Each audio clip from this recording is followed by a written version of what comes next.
Welcome po sa greatfilipino.com. Ngayon po ang share ko sa inyong lutuin na yan, tinatawag na beef mami. Pakasarap po nito. Ngayon po itong ating mga gagamitin. Meron tayo ritong Mickey noodles, cook. Meron tayo ritong hard-boiled egg, pechay bagyo, garlic, star anise, onion. Meron din tayo ritong beef. Kinat ko na po siya ng maliliit. Beef cube, salt, ground black pepper, green onion. Gagamit din po tayo ng tubig at konting mantika. Tara na po magluto. Okay, ready na po yung ating cooking pot. Naglagay na rin po ako ng mantika. First step natin, syempre, magsusote tayo ng garlic. Sasabay na rin natin yung ating onion.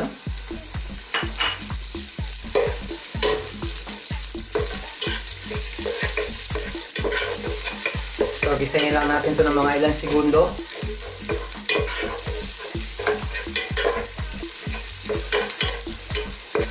Ngayon po, hindi na natin siya i-overcook. Sasabay na rin natin yung ating ginayat na beef.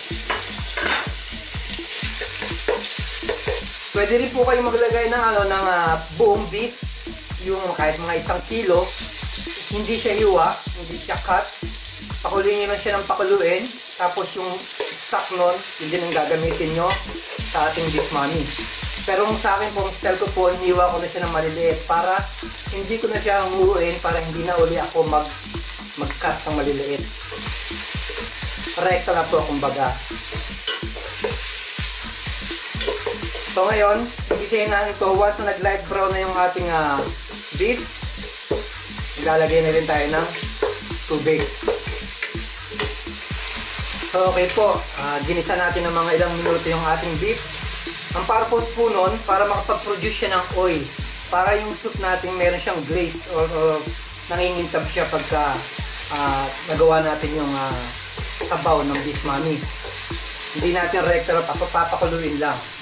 So ngayon, maglalagay po tayo ng konting tubig para mapalambot yung ating beef.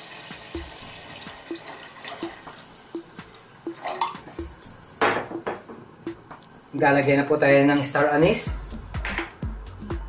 beef cube, salt, at ang paminta. So ngayon po, tatakpan natin, papakulo lang natin siya. Once na kumulo na siya ng mga 40 minutes, kailangan malambot na po talaga siya. Kung meron kayong pressure cooker, mas maganda. So palambutin natin to, tapos papakita ko sa inyo yung ating next step. Okay po, tignan na po natin ulit.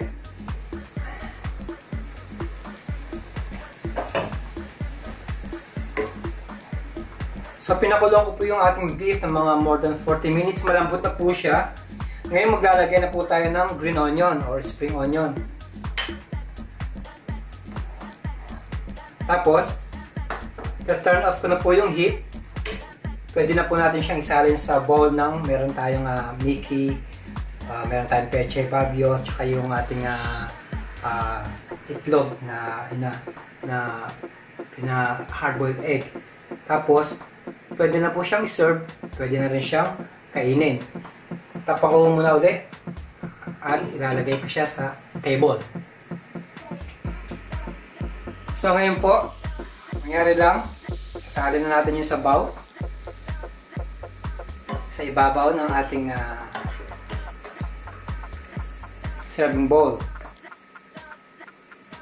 So yung star anise po, of course, non-edible po yun. Pag may nakita kayo na naisama kayong star anise, huwag niyo po siyang kakainin. Pero yun po ang bibigay ng masarap na flavor sa ating beef mami.